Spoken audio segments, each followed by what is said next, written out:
Magandang gabi po, Luzon, Visayas at Mindanao. Panibagong karahasan, higit isang linggo bago ang eleksyon 2025.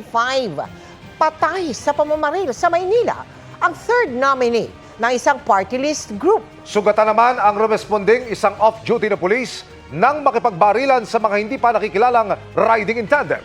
Ang nahulikam na krimen sa pagtutok ni Jomera Presto. Walang habas na pinagbabaril ang lalaking yan sa bahagi ng P. Guevara Street sa Sampaloc, Maynila kahapon ng hapon.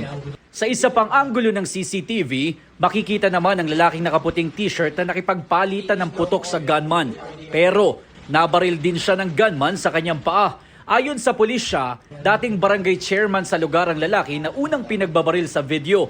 Siya si Lenensky Bacud na tumatakbo bilang third nominee ng Ang Bombero ng Pilipinas o ABP Party List, habang ang lalaking nakaputi off-duty na pulis. Maraming tama yung ating biktima. Nalaman din natin na yung isa nating police from Quezon City ay nag-react doon sa pangyayari at nakipag-engage din dito sa ating mga suspect. Naisugod pa sa ospital ang dalawa pero hindi na umabot ng buhay si Bacud habang patuloy na nagpapagaling ang pulis.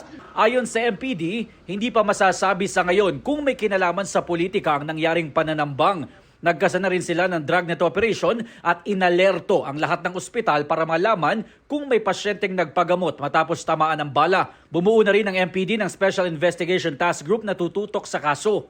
Lahat yung gagawin natin, sabi nga natin, walang batong hindi itataob sa pag-iimbestiga. Sinusubukan din namin makipag-ugnayan sa barangay at sa kaanak ng biktima pero tumanggi muna silang magbigay ng pahayag. Patuloy ang backtracking ng mga otoridad para mahuli ang riding in tandem at malaman ang motibo sa pamamaslang.